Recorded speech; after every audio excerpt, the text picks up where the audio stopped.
Hi guys, Crypto G here. I hope you're all enjoying your adventure in the digital space and aren't being too fearful of these bloody Sundays and bloody Mondays. Have faith the fundamentals underpinning the space and the development of digital currencies is undeniable, and we just need to make sure that the fearmongers, the media, various YouTubers and Twitterers and Instagrammers, TikTokers, and Musketeers.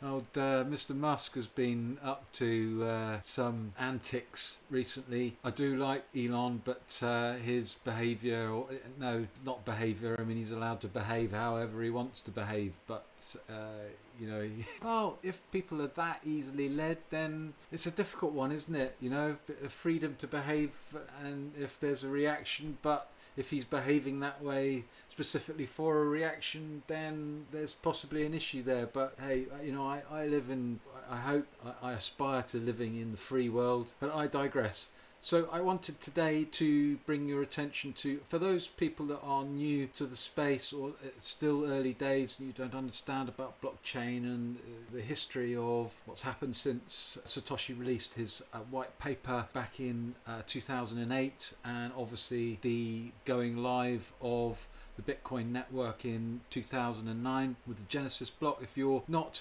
aware of that, and it's understandable that it's a complex space, the language is difficult, and so I wanted to cover today what I think is probably one of the best condensed historical perspectives, the framework of blockchain, Bitcoin, and what's happened. So I wanted today to bring your attention to an interview by Bennington from Real Vision, who I've mentioned before in some of my other videos, which is created by Raoul Pal, who's a macroeconomist, very successful macroeconomist, and it's an interview with Charles Hoskinson, one of my favourite peeps from Cardano, and Charles starts talking off about the framework for the crypto space. And I just think if you're going to listen to one video, if it's your first video feed, to avoid all of the shilling and all of the FUD, and listen to a core developer with Ethereum who was involved at the outset,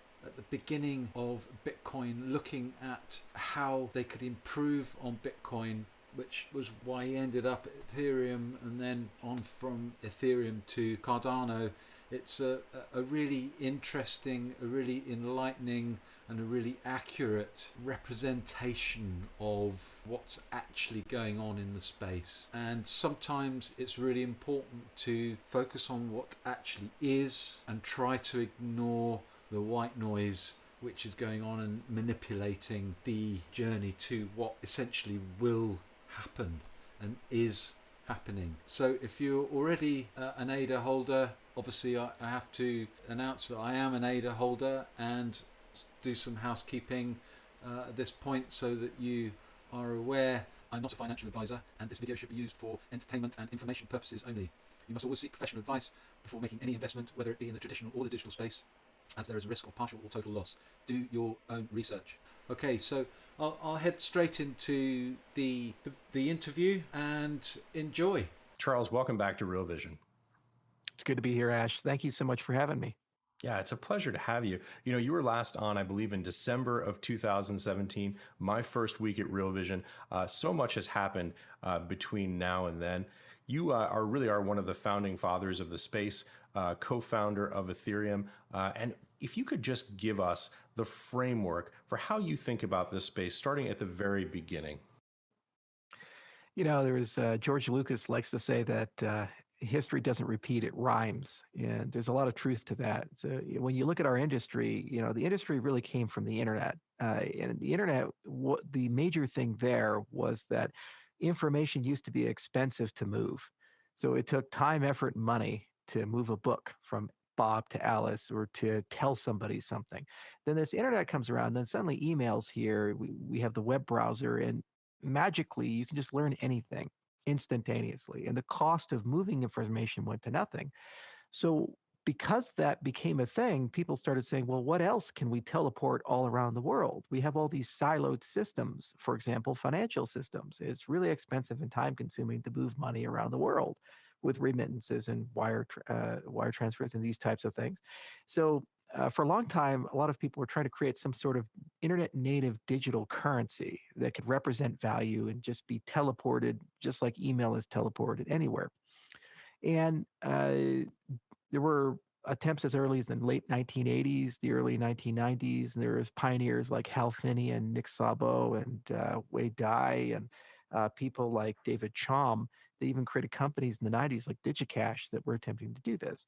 But nobody had figured out a way to do it without involving some trusted third party, some central company that acts as a settlement and clearinghouse. And that's really not desirable in the age of the internet, because who is in charge of the internet? There's no one company, no matter how big, like Google or Microsoft, that if you take out, the internet just stops working.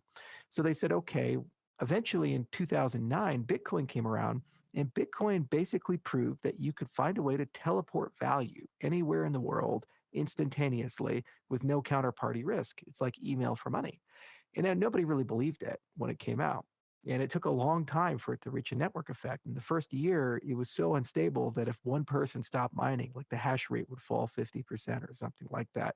And the tokens had no value. When I came into the cryptocurrency space, we used to trade them on spreadsheets. Bitcoin was under $1. It wasn't uncommon for people to say, well, I'll send you 10,000 of these things because I have no idea if they're going to be worth anything or not. In fact, I remember there was I think it might have been a League of Legends, or it was some online game tournament where first prize was $500, second prize was $250, third prize was $100, fourth prize was $50, and then fifth prize was 200 Bitcoin. That was like the consolation prize. Thanks for playing. I mean, this is where we were. Then around 2013, Bitcoin got real. It reached $1 billion for the first time ever. The Cypriot crisis, where a government was just taking money out of people's bank accounts, it got people deeply concerned. Entrepreneurs started coming in, like Wentz Casares and others, and Silicon Valley showed up, and legitimate exchanges were created. And that was really the first generation. So we kind of had the proto generation in the 80s and 90s, and then in the 2000s, it was kind of the build up to it. And then the first generation took about 4 or 5 years to really percolate. Then at that moment, people started saying, well, hang on a second here. It was kind of the build up to it. And then the first generation took about 4 or 5 years to really percolate. Then at that moment, people started saying, well, hang on a second here. Bitcoin is blind, deaf, and dumb. It doesn't do much. It doesn't understand the outside world. You can only move Bitcoin. What if I want to issue my own currency? What if I want to program a contractual relationship, like I'm only going to pay you on Tuesday if you mow my lawn or something like that? Bitcoin didn't do any of that. So we tried desperately to try to add these functionalities into Bitcoin. There were projects like Color Coins, projects like Mastercoin. There were some altcoins to explore these things, but really we needed a moment like when JavaScript came to the web browser. Before that moment, you just had static websites. And then when JavaScript came to the web browser, then you had YouTube and Facebook. And suddenly you had these magical experiences that could be programmed in and interactive with the user. So it wasn't just you broadcasting, there was a notion of interaction. Well, smart contracts coming to the blockchain were exactly that. So with Ethereum in 2013, what we were thinking about is saying, how do we make transactions programmable? And then suddenly you can do peer-to-peer lending. Suddenly you can issue your own assets. Suddenly you can do insurance. Suddenly you can do all these things. So we call that really the dawn of the second generation, the programmability era of cryptocurrencies. And that led to the rise of the ICO. That led to the rise of DeFi. That led to all the things that we now see and take for granted in this industry. The problem is that that doesn't work at scale. So go ahead. I was just going to say, before we go into what you're working on now, tell us a little bit about that time period. Obviously, you were one of the co-founders of Ethereum. You were very involved in it. Tell us a little bit about what it was like at the time, the sense of what you could potentially do with it, and how that process unfolded. Yeah, I call it the accidental project. And the reason being is that nobody intended for Ethereum to really exist at the scale that it exists today, and had illusions that we were somehow going to be this $200 billion Leviathan that brings in an industry. It was more of a project of frustration. It's no coincidence that the Ethereum founders, all of them had either been building altcoins or building overlay protocols, and because these things were trying to compensate for things that were missing in Bitcoin. For example, Vitalik was doing work with the color coins people. Jeff Wiltshire was one of the core developers of Mastercoin. Gavin had been doing open source development for a while in the space. I had created BitShares. And so each and every one of us were looking at different things that we were passionate about, and we couldn't solve those problems with Bitcoin. And so the point of Ethereum was to basically be a proof of concept to show how to build a native smart contracting system that just works and it actually, people can build real stuff on it. So, we launched it in January of 2014, and we all had these T-shirts made. And on the back of the T-shirt, we actually showed you how to issue your own coin. And it actually had the source code on the back. I still have the T-shirt. I guess they're collector's items now.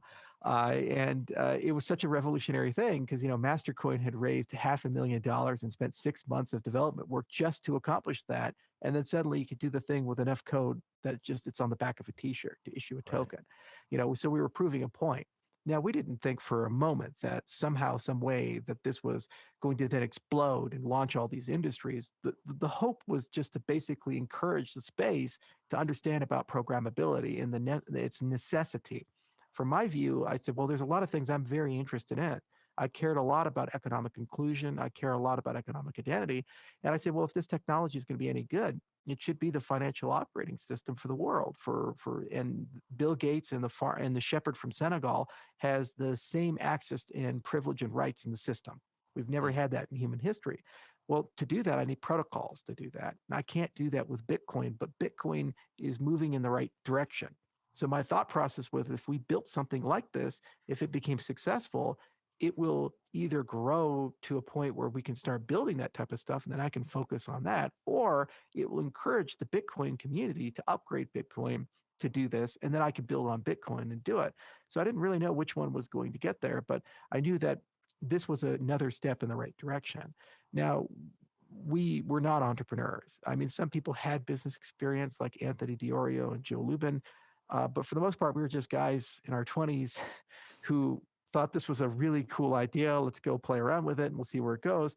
So we did everything wrong, but because it was such a powerful right idea, the project was able to be pushed in the right direction and kind of launch the DeFi and the ICO revolution and the token revolution and create enough imagination to bring millions of new people into the cryptocurrency space, which has now led to 1,000 flowers blooming and tons of really cool and interesting projects, from government sponsored to deep academic projects to more hacker-esque projects in light of the Ethereum project. Yeah. So what were some of the opportunities that you saw or some of the things that you felt needed to be extended beyond Ethereum?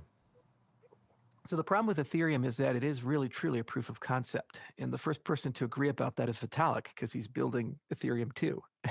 you don't go build the sequel if the original is okay. And there are really three classes of problems. And I term this the third generation problems. And this is where we're currently at as an industry. Many people are chasing them in their own ways. First, there's scale. And that's a super easy one to understand. So in a distributed system, you'd like a situation that as you add people, the quality of experience and the availability of resources and operating cost stays the same or it gets better. You don't want a situation where there's a scarcity phenomena that as you add people, you get less and less for everyone. The easiest way of understanding that is kind of thinking imagine a dinner where you add people around a table, but you have the same amount of food. Everybody gets less on their plate. You'd ideally like a potluck where people come and as they show up, they bring food with them. So there's enough food to feed everybody regardless of the size of the party. And we have protocols like this. For example, BitTorrent is one of the greatest examples where the more people downloading a movie on BitTorrent, the faster you get it, as opposed to the slower. And that's opposite of most web systems where the more people using something, if you're at a surge hour, the website gets slower and harder to access. So that's the first property, is that we don't have that in the cryptocurrency space. And this is why Ethereum fees are so expensive and why Bitcoin gets clogged and why you can't really do things when you start talking about millions to billions of users. Whether you have 1 billion users or 1 million users, the amount of total available resources is the same. So you need to go and change that paradigm and become scalable. So we're all kind of looking for that in our own way, and it's a very difficult problem. Second, there's over 8,000 cryptocurrencies now. Holy hell. And there's tons of legacy financial systems floating around. And so how the heck do all these things talk to each other? Imagine Wi-Fi, where your Wi-Fi only works with the manufacturer of your phone. So your Apple phone can only talk to an Apple router. Your Samsung phone can only talk to a Samsung router. It'd be a mess. But we don't have that. We have perhaps the first truly interoperable protocol in all of humanity. You can be in North Korea, South Korea, Iran, Israel, Russia, China, America, in Germany. And despite the fact these countries collectively will never agree on anything common, your phone probably can connect to the hotel Wi-Fi network in all of them. That's a pretty amazing thing if you think about it. So that tells you it's a truly interoperable protocol that is device and country and geopolitically agnostic. So what is the Wi-Fi moment for our industry? How do you move assets? How do you move identity, people, value, information between systems?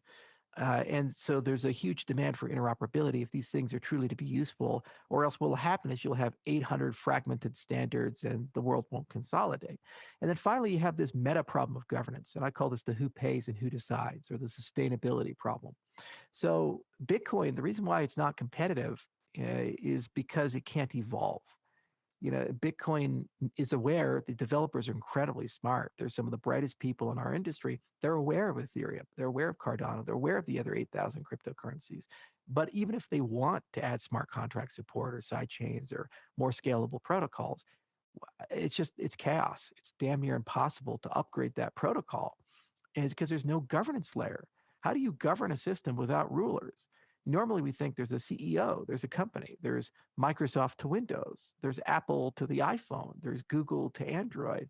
Even if these are federated projects like Linux, there's still some ruling class of powerful companies or powerful individuals that stand behind the project. They kind of act as beneficent dictators or the prophets who shall say what the future needs to be and kind of push people in that direction.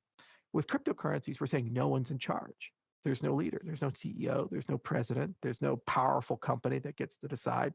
So the problem is in the absence of that, you have two models. Either you can somehow self-assemble a completely decentralized government and figure out a way to converge to controversial decisions, or you have anarchy and chaos and things slow down as you add people. So just like scalability, as you add people to the system slows down under the current designs. As you add people to the system, their innovation rate slows down. It becomes more and more difficult for us to actually see things come better. The internet is a great example of that. Look how long it's taken to get IPv6 compliance. Look how long it's taken us to get things that everybody agrees is a universally good idea.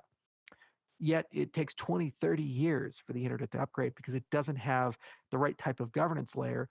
So everything grinds to a halt, and it's very difficult to do system scale upgrades.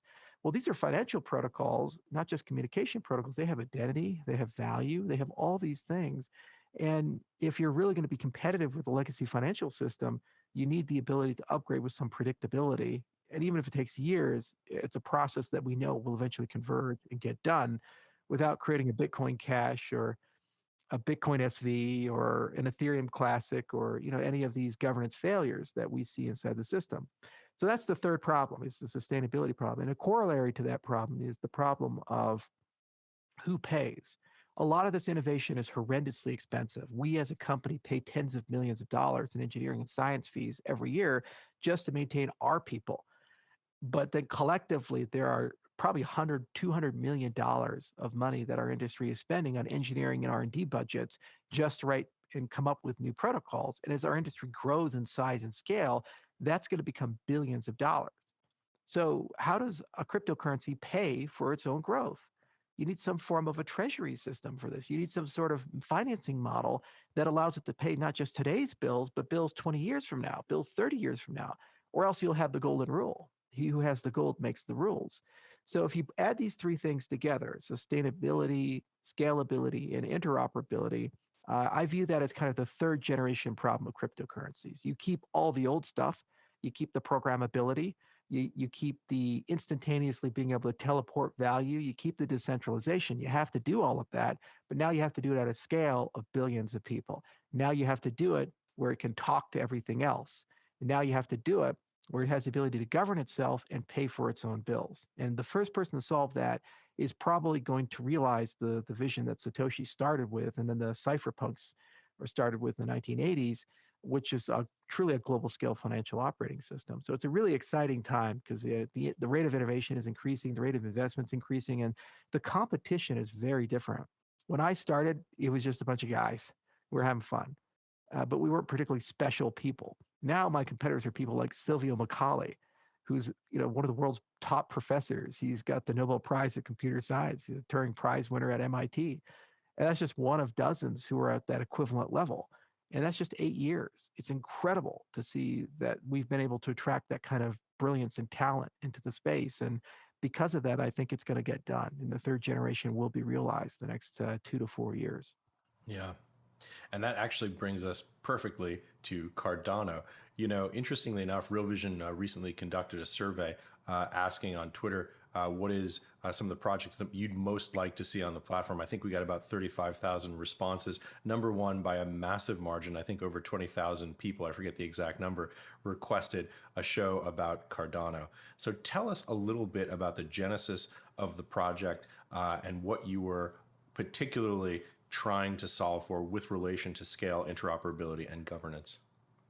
Yeah, so first off, we didn't know how to build it when we started it, but we knew the process that would tell us how to build it. And that's exactly the way you should start. You should never be so arrogant to say, I know exactly how to solve all the problems of the world, just listen to my brilliance. We call that a cult leader. that's not a rational project. You have to evolve and iterate and grow and be humble enough to realize that these are processes. And so the first thing we did is we said, let's just go buy up all the academic talent. So let's go hire a bunch of scientists. Let's set up a lot of research centers at different universities, and let's read everybody's paper, everybody's code, and get a really good sense of how all this stuff works. So we set up a lab at University of Athens and a lab at University of Edinburgh and one at Tokyo Institute of Tech. And we set up a lab at University of Wyoming. We hired more than 25 PhDs. And we ended up writing almost 100 papers, 95 academic papers, like probably 10,000 citations in the portfolio now. And a lot of them went through peer review at computer science conferences, which is the gold standard of the computer science field, like crypto and CCS and Eurocrypt. And basically what these papers did is they fixed a lot of broken windows and they kind of mapped out the science of our entire space and what you can and can't do. So for example, there are global scale protocols. Google runs them, Facebook runs them, Amazon runs them because they have billions of users. And so they need something. But the problem is they're centralized or federated, and they assume that a company owns the hardware. So how the heck do you go from that kind of stuff to something where no one's in control and it's Byzantine tolerant, meaning that dishonest actors can show up and try to break things, but they can't break it. So we had to figure out a better engine. Proof of work, for example, it's like the steam engine in the Industrial Revolution. It proved that mechanical work is better than human labor. But if we had stayed on the steam engine, we'd cut all the trees in Europe down, and it would be an ecological catastrophe, and eventually it's self-destructive. So we had to invent a better engine to run a system like this. And so people are saying, well, proof of stake is the way to go. We said, okay, well, how do we know it works? How do we know it's secure? We didn't. So in 2015, we started a research agenda, and it took 6 years and lots of papers and lots of hard work to basically figure out, yes, it does work, and here's how to do it, and here's how to do it at scale. And we did this in every category, from the ledger rules to the way the network was designed, to how programming languages work, and so forth. And we brought in usually the top guy in the world or the top person in the world, and we built out a beautiful framework of science. But science is not a product. So in 2017, we had a sea change in the project where we said, okay, it's fun being researchers and writing papers. I love reading them. I love writing them. It's a good thing. But we actually need to write code. We actually need to build a product, release it into the world, and build an ecosystem and community. So then we asked, well, how do we do that? So we had to find like a programming language and a programming paradigm that would give us the ability to follow the science, but also be a real product that people can use, and it's useful and it's performant and so forth. So we found a great programming language. It was called Haskell, and we followed a mechanism called formal methods, and we pulled all that together. And there was a bit of rough edges there because Haskell wasn't quite ready for an industrial product of this scale. So we actually had to improve the programming language itself, and we set up the Haskell Foundation with others. We made a lot of contributions for cross platform compatibility, like how to get it to work on Windows and path to getting on mobile devices and so forth, getting it into the browser. It was an enormous engineering effort. It was like a Manhattan Project worth of engineering because we had to implement all this difficult science. We had to do new crypto, But then we had to also make the tools better because the tools weren't ready for prime time for what we were trying to do. And we had to launch a product into market and compete and so forth. So there were a lot of really hard years. I gained a lot of weight, got some white hair, some hair fell out of my head. That's always what happens when you're an entrepreneur and constant stress. I also travel a lot. I traveled to 52 countries in 3 years and 200 to 250 days a year, managing the business side, the community side, the engineering side, and the science side all concurrently. But we got it done. We launched Cardano in September of 2017. We went through a series of massive upgrades last year, and we're doing now a series of massive upgrades this year. And we've built a community almost 1 million people strong. All of our social metrics are super strong. They keep growing every day. And there's a lot of use and utility that's coming down the pipe. At the same time, I kept saying, guys, the whole reason I'm building this is I want a global financial operating system, and I want this to be in Africa. So it's not good enough if we get like a Fortune 500 deal in New Jersey or something. No, this has to work in Ethiopia, which was another layer of problems because we're like, well, how do we do business in Africa? I'm from Hawaii. That's about as far as you can get from Addis Ababa. We built an office in Ethiopia. We actually went and had people live in the country and train developers there. And we started business development actually all the way back in 2017. And we spent 4 years just building and learning. We started building people in Mongolia, in the country of Georgia, and a lot of jurisdictions. And it was tremendously humbling. We learned a huge amount. And now we're starting to set up all these beautiful public-private partnerships where we're working with the government, bringing millions of people through these deals into cryptocurrency. And what's great is we'll give them identities, we'll give them settlement systems, payment systems, eventually voting systems, property registration systems. So we're living the dream. And there's a bit of an inevitability behind what we're doing because there's such a strong appetite for these things. And the way we constructed Cardano's underlying protocol, we have it all. We have a way to fund it indefinitely because of the treasury components of it. We have a decentralized brain because we embedded it within the universities. So there's all these new graduate students and postdocs that are always coming and they're always able to keep innovating. We have the right programming model that it's built on granite. So there's no bugs or security flaws or existential protocol things that are going to blow up in your face and kill you. And we have the right marketplaces where there's a lot of young, very passionate people that want change. Like Ethiopia, 70% of the country's at or under the age of 30. Most are digital. Most have cell phones. Most are online. Most are taking Coursera classes and edX classes. They've bridged that gap. And they say, why doesn't my country have a better system than America? And we come and say, well, you can build it. Here's this platform to do that. So it's just, it took 6 years to do it. And it was a hell of a lot of work, but we're now just starting to see it wake up, and it's just incredibly humbling. Charles, it's an incredible story, and I imagine that a lot of people who are relatively new to the crypto space are inspired by it. They're impressed by the process that you've gone through, the way that you've logicked through it, and the number of really smart people who are participating in it. But I can see the question rising in their mind, but what does it actually do? Right? So I think there are a lot of people out there right now who have just started to get their head around what Bitcoin is and potentially around what Ethereum is. They understand it's a digital store of value, kind of a metaphor for gold. They understand smart contracts are the ability to execute code on a blockchain. What is it exactly that Cardano does for people who are not eyeball deep in the digital asset space? Yeah, so basically it's just a collection of protocols and technology that allows you to transform, store, and manage value, identity, and governance. So if you have an instrument of value, that could be a stock, a bond, a commodity, a token, an NFT, like a Pokemon card. It doesn't really matter. You need some place to store it, transmit it. You need some place to build contractual relationships around it. Like I'll give you my Pokemon cards if you mow my lawn, that type of a deal. Okay. Identity is who are you? Normally, we take that for granted. Oh, I have passport, I have driver's license, but you have credit score. Is it a fair credit score? Maybe, maybe not. For some bizarre reason, my secretary has a higher credit score than I do, and I'm a billionaire. So I'm just trying to figure that one out. So there's something about that system that doesn't seem intrinsically right, but okay. And so there's a lot of these things that don't make a lot of sense in how identity is brokered and handled in our world, but in the developing world, it's non-existent in many places. There's tons of people there that are brilliant, that are honest, that are very hardworking, and they are completely shut off from the global economy because there's no way to assess whether that counterparty is reputable, trustworthy. Like, for example, microfinance. Let's say some guy runs a farm and says, I want $200, $300 for a loan for fertilizer. And if I do this, I can upgrade my farm, get much better yields, and I'll make windfall money, and I'll be able to pay that back. You say, great, 85% interest. You say, oh God, that's usurious. I say, well, how do I trust the counterparty? How do I know you're actually going to pay me back? The default rate may be high, may be low. There's no credit systems in a lot of these places. Yeah. So identity is a huge problem. And that's why 3 billion people are under or unbanked in the entire world. And that's why remittances are 15%. That's why microfinance is so expensive. That's why we don't have good insurance markets in these places to protect people on the downside.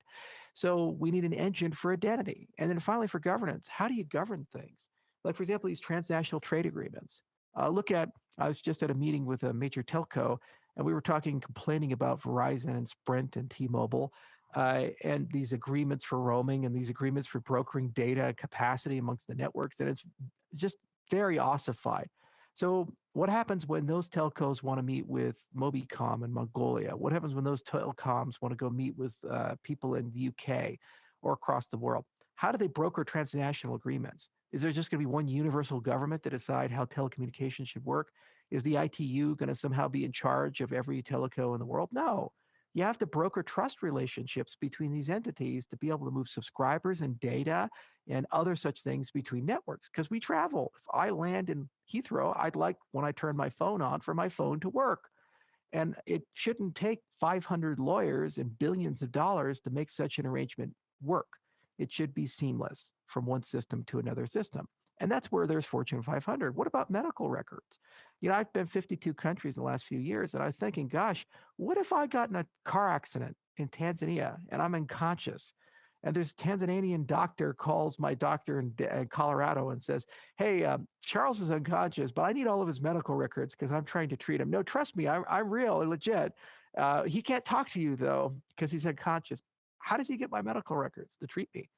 I could be gone for days, and there might be vital information there. So there's just a simple problem brokering the movement of medical records from one country to another country. And that's the point of these protocols, is that there's a million of these problems, whether it be the adulteration of drugs, like Mongolia, a third of all the medicine in that country is in some way bad, could be expired or mislabeled or counterfeit.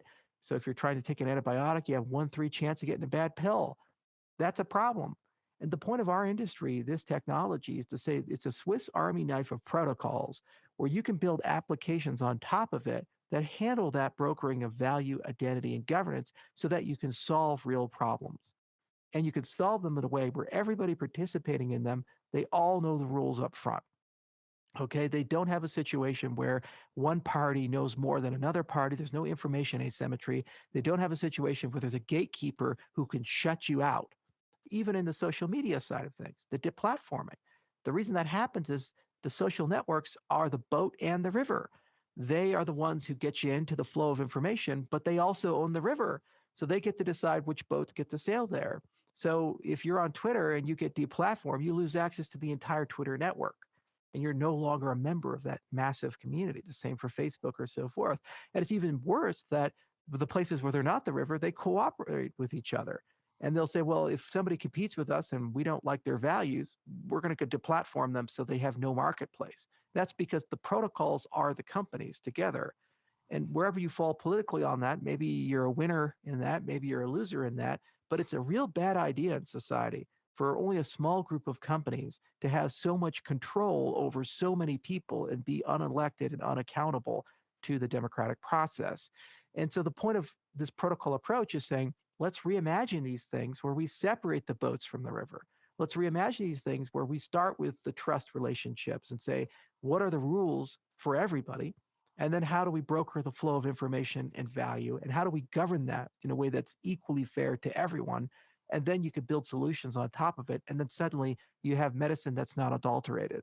Suddenly you can have freedom of speech if that's important to you. Suddenly you can now have a situation where you can get a loan that doesn't cost 85% interest. Suddenly you can get remittances where you can instantly move money to your family back in Mexico City or in Cebu. and it doesn't cost you $15 to move $100. It costs you 5 pennies or something like that. The other thing is the liquefaction of value. That's a huge component in our industry. There's so much in life that's illiquid. Let's say you collect art. It's very valuable art. What is your exit strategy for that? You have to sell it. What's your marketplace for $100 million, Da Vinci? It's not very good, and it takes quite a bit of time. Or real estate, like what if you have this incredible real estate portfolio? How long would it take you to liquidate $3 billion of real estate or something? That's a very time-consuming, stressful problem. What if you could fractionalize that? Yeah. Sell a quarter of a racehorse, quarter of a painting or something, that you can liquidate that much more easily. What about intangibles, like a pharmaceutical company? Its primary value is usually its intellectual property portfolio. What if you're an up-and-coming pharmaceutical company that has this incredible IP portfolio, but no market yet, because it's still going to take 5-10 years to get approvals and develop it out, like Novavax or like Moderna or these other companies? They got very lucky with the pandemic. It gave them an injection of capital, but they had yet to deliver products to market. Novavax case 30 years. However, now that they're rolling, they're probably going to have a $10 billion revenue line every year. Well, what if you could tokenize the IP portfolio for future returns and go and sell that on a market? And that's just a magical thing, and to be able to get liquidity at the small scale all the way up to the global scale and have universal markets for this. And here's where it gets really cool, and this is kind of the capstone of all of it. When you go to Starbucks or McDonald's or these places, usually you pay in dollars or euros, and they get paid in dollars or euros. But what if we could move to a world of a universal wallet where your wealth is no longer represented in a sovereign currency? It's whatever the heck you want, and it's as diversified as you want. You can have airline miles and silver and gold and stocks and bonds and real estate and your labor. You could pre-sell your hours, all of these things into a giant wallet, okay? Along with maybe dollars or whatever. And when you go to Starbucks and you pick whatever you want. Maybe you're going to sell 0.0003% of your house as a token, and they get paid in whatever they want. So maybe Starbucks that year says, we want to take a position in silver. So for 30% of our transactions, we'll be paid in silver. So you pay in your house, they get paid in silver. And there's these decentralized rails that figure out how to sort all that out, transform all that value, do it at a very efficient price, and settle instantly with no counterparty risk. Everybody gets paid in what they want, where they want. So you move from wealth as I'm this many dollars to wealth as, whatever portfolio you want. That is the primary utility of this entire thing, is to create a system where we can emerge up to that. Everyone has access to it. Everyone's a participant. Billions of people are all collectively in the same things, and it's fraud-free, corruption-free. No government can step in and shut somebody out. You all have access to the same river. Yeah. I can hear our viewers' minds being blown by what you've just described. You're talking about effectively a revolution that is every bit as powerful and as large, if not more so, than the revolution that came with the internet, as the internet did for information. You're talking about value, storage, and transfer, and the programmatic ability to structure that type of activity on a universal computer. Exactly. And it is as accessible to the poorest amongst us as it is to the richest amongst us. It's an easy thing to do, to build something magical and wonderful for the rich, powerful people. That's what they expect, and they have the resources for it. It's a much harder thing to do, to build something just that revolutionary, but give it to the person who makes $1 a day. And this is what our industry is basically doing. Yeah. And, the ability to change people's lives. I was impressed when I rewatched your interview from 2017 talking about things that are happening in emerging markets in the developing world. If you think about what this is doing, obviously great utility here in developed markets. But if you think about something just as simple as remittances, when you look at a fee of 15% to send money back home for people, that effectively means that there are people who are laboring, doing the hardest labor imaginable, things that most people in the developed world couldn't dream of, and they're paying a bank with basically a month of their labor per year. It's pretty extraordinary and really kind of depressing. Absolutely. And that's the whole reason I joined this space. People often ask me, like, well, why did you become an entrepreneur in this space? I said, well, there were 3 events that happened in my life that inspired me and pissed me off enough to be so crazy that I get to wear a poncho and run around and do, stuff around the world, in Africa and other places. I said, well, first off, I used to live in Virginia, And when I was there, I'd go to the same diner over and over again. And the waitress who served me one day, I never forget this. Her husband came in. They started talking in Spanish to each other, and she was in tears. And I asked her what happened, and she said, "Well, her husband, who's an undocumented immigrant, he was a drywaller. He'd just been paid. He was pulled over by the police. They found the cash in his car, and they confiscated it. They didn't arrest him. They didn't charge him with anything. They just confiscated it, said it was drug money, and that was called civil asset forfeiture. And he has no recourse. He can't really sue. He can't really do anything. He's not even U.S. legally. So basically, with theft in the United States, in Virginia, and I just couldn't believe in my country that that would happen. You hear that, you say, "Oh, that's Zimbabwe, that's Syria, that's Iraq. That the corrupt countries do that." We don't do that in the United States. That a police officer just take money from a person who is obviously at the bottom of the economic pyramid, and they do it because they know they can get away with it. Second, I remember in 2008 when the financial crisis happened and Obama got elected, and I was very excited about it. I was a Ron Paul guy, but I said, well, this Obama guy is completely new. He has his middle name is Hussein, for God's sakes. This is as far out in the political system you can go. We don't do this in America. He has a supermajority. He has all 60 senators. He's got the whole Congress. The U.S. population wants blood. Wall Street's going to pay. The banking system's going to be reformed. Regulation's going to come to fundamentally transform our relationship with our financial institutions and systems. This guy comes in, no one went to jail. There were emails from Goldman Sachs traders and other people laughing how they screwed people, selling them junk. And there was congressional hearings where they read out the emails and no one went to jail. Everybody kept their bonuses. There was no change. And the system got bigger. The banks that were too big to fail consolidated and got even more bigger. It's crazy. It just blew my mind that this was allowed to happen. And it made me so cynical. And then the last thing was I read this biography about Norman Borlaug. And he's one of those guys that nobody remembers that name, but he actually had one of the greatest impacts in human history. So he was just this unassuming agricultural technology guy who really loved fertilizer. And he went around the world teaching people how to use it properly. And they estimate that over his lifetime, because of the agricultural practices that he taught people, over 1 billion people's lives were saved. 1 billion people didn't starve to death. One person saved 1 billion people. So when those three formative events, it said, okay, the world's not going to change itself. You can't wait for a savior. It said that there is certainly a lot of injustice at the small scale and at the global scale, even in my own country, and one person can change the world. So when those three things happened, I said, you know what, let me go do something crazy and do this whole cryptocurrency thing. And so I joined the space and I was trying to figure out what to do. I started with education and kind of pushed through. And now we have millions of people that are drinking the Kool-Aid. And you know what you call millions of people? That's an army. And over time, that'll grow to billions, and eventually it will change the entire world. I feel an inevitability behind this industry because it has the right mindset, it has the right technology, and it's ethical. How can you argue with creating a financial system that's fair for everyone? How can you argue against getting rid of corruption? How can you argue that when you vote, your vote was counted properly, especially for places, in the Middle East or other places where there's huge amounts of election fraud? How can you argue that everybody is held to the same standards and the same set of rules, regardless of what family they were born into, or if they're wealthy, or if they're poor, or so forth? And how can you argue for a system where you get to keep the fruits of your labors? You own your own identity. You own your own money. And, it's consent-based instead of just trust us, we'll take good care of you. And so given that we have an ethical and philosophical advantage over the incumbent system, alongside a massive order of magnitude improvement in efficiency, and get rid of all this fragmentation, it just makes sense to me. It's like comparing the vacuum tube to the transistor.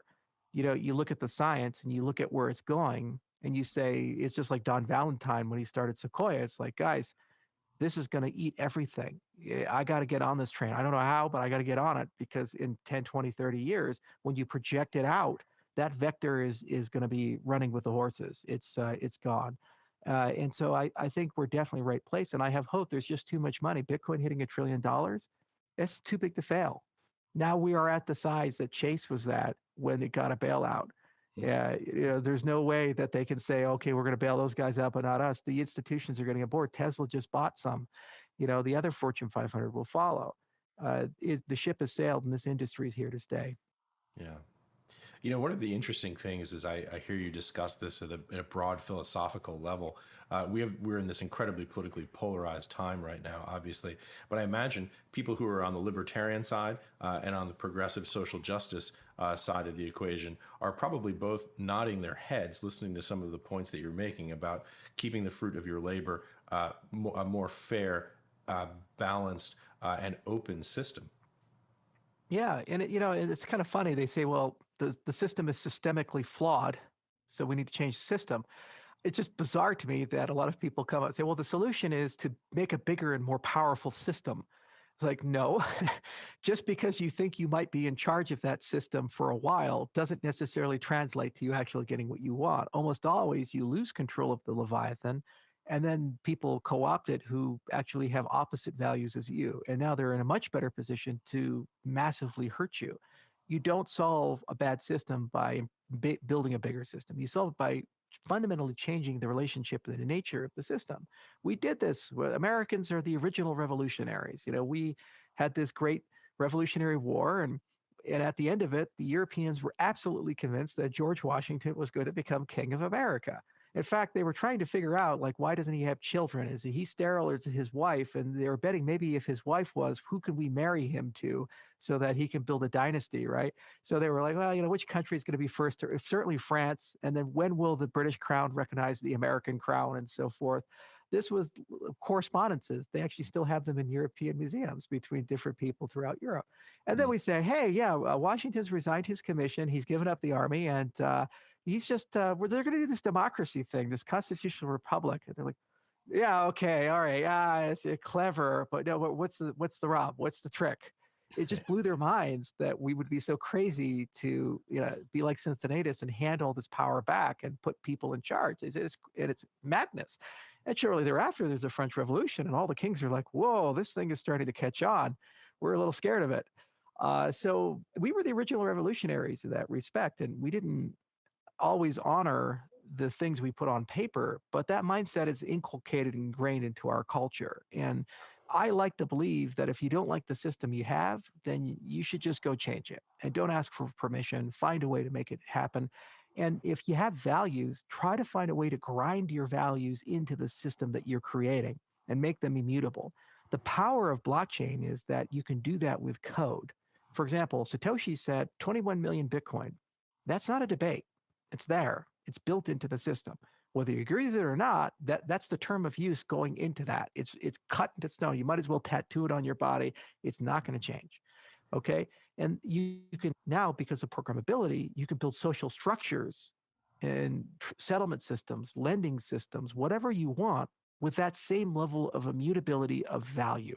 And I think that's the core proposition of our space, not beyond the incentives engineering we do and the liquefaction of value and so forth. The fact that our philosophy, our principles, even if they're inconvenient to the moment, can be enshrined in a way that they're immutable. Bitcoin was tested. For example, in 2013, when Mt. Gox collapsed, the Bitcoin core developers had millions of dollars of their own money on Mt. Gox. And there was people walking around saying, well, should we fork Bitcoin to reimburse the people who lost money because it's such a catastrophic event? The core developers didn't even consider it. They said, no way, no how. We're not going to think about it. It is what it is. We lost our money this time, but for the integrity of the system has to preserve and run as it was written. Code is law in this respect. That's a new thing in humanity. We're very good at making rules and then having exceptions to the rule. No hats. I guess you can wear a hat. No masks. Okay, I guess you have to wear a mask. We're always good at finding that one little edge case and saying, no, no, no. But the laws of physics don't have exceptions. There's been more than one mountaineer climbing a mountain who suddenly wishes that gravity didn't apply to him. So no matter how much he has that wishful thinking, he's just going to have to deal with the consequences of gravity. And similarly, it's nice to have social institutions and structures where you have that same level of certainty and assurance. And if you can encode them with good principles, they'll endure generation after generation, and then we can build a proper society on them that's fair for everyone. Yeah. It's a powerful and very large vision, which brings me to this question.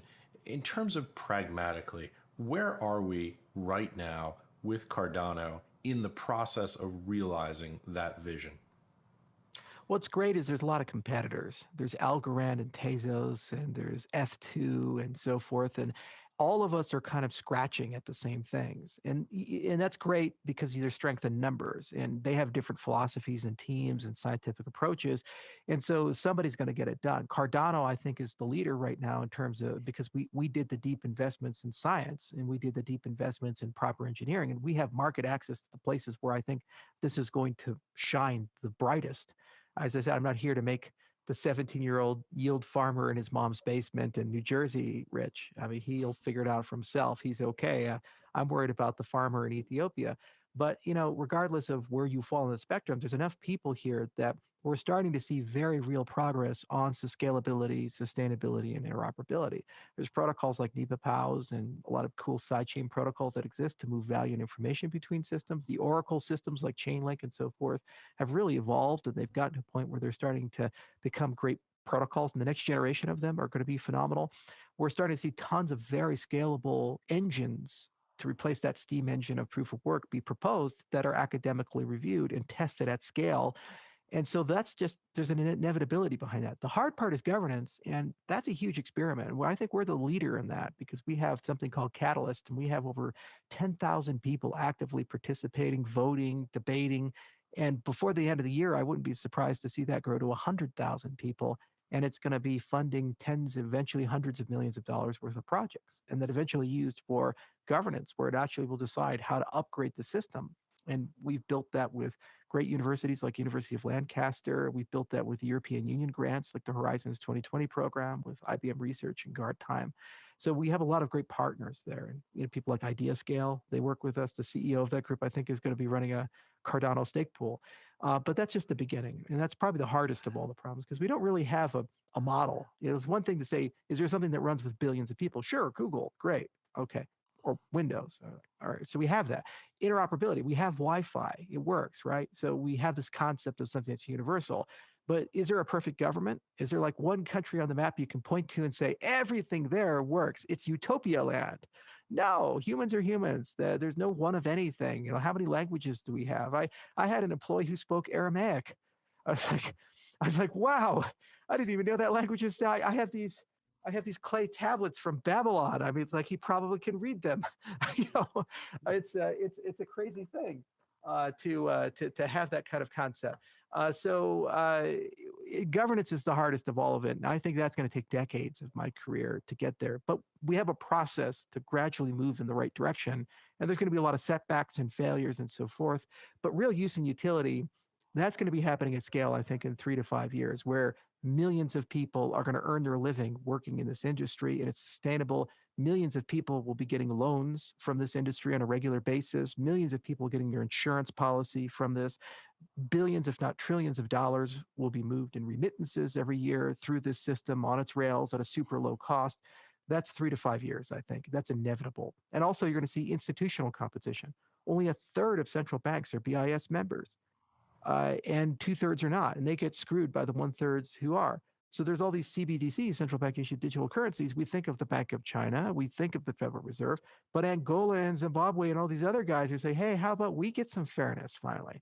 So if they don't get it from BIS, they're going to create their own rails, and they're going to be using our technology to create those types of rails. So 3 to 5 years, all that's coming, and that'll lead to the next wave and the next wave. And within 20 years, I think it's inevitable. Yeah.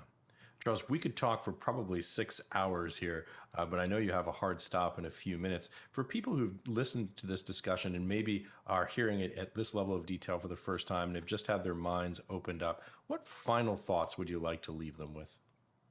There's plenty of time. With every technological revolution, you have all these prophets who come and say, now is the time, and you must invest now, you must participate now, and if you missed it, you'll miss the future. I mean, you can build a multi-billion-dollar cell phone app today. You can build a multi-billion-dollar internet business today. You can build a hardware company, make computers, and build a multi-billion-dollar. We've been doing that since the 50s.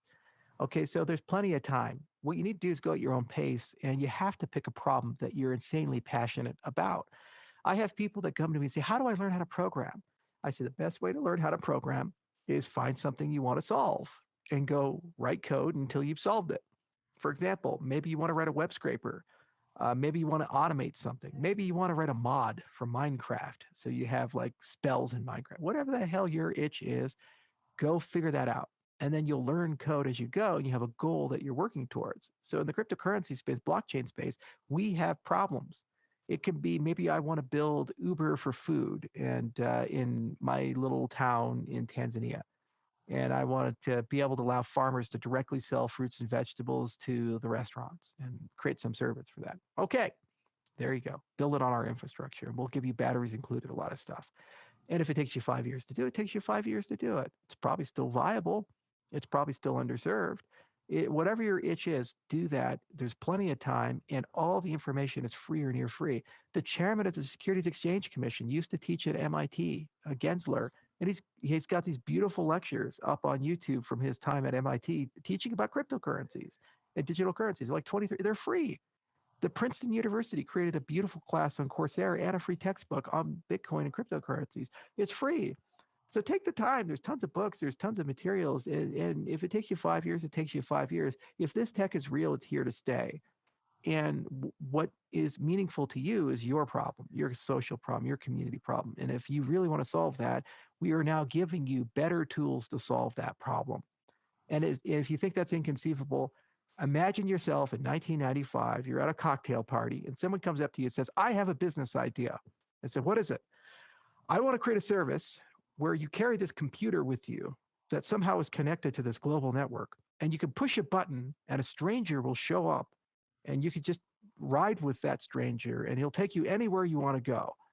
And they'd be like, you're mad. That's the craziest thing I've ever heard. And now it's like, it's obvious, it's Uber, right? You can just use this phone. It used to be don't talk to strangers over the internet. Now it's like, use the internet to have a stranger show up, get in his car and drive at 2:00 in the morning while you're drunk somewhere. And that we just accept that that's a normal thing. So technology enables insanity. It enables things that were inconceivable to us. And the point of our technology is infrastructural. It's enabling the entrepreneurs of the future to realize dreams that were previously impossible. Yeah. Very well said. Charles, thank you so much for joining us. Ash, this was so much fun. Cheers. Oh, I don't know about you, but I got a little bit emotional watching the summary, the conclusion there by Charles. I'm so excited by potential for change. The systems are broken, whether it be financial, education, political, social. It's something has needed to change for quite some time now, and I think we're seeing early growth, and we're seeing the potential for that change and how it might realize, or how it might be realized. So yeah, hat off to Charles and his team and his vision, and the many other developers and people like you and I that come in and grow that vision and make it into something beautiful. Anyway, hope you enjoyed it. Don't forget to subscribe and click the button. I can never remember which side it is. That side. And I shall be hopefully doing a few more videos. I've been a bit busy recently, and hey, it happens. Been watching the markets. Enjoy the ride, guys, and I'll speak to you soon. Crypto G out.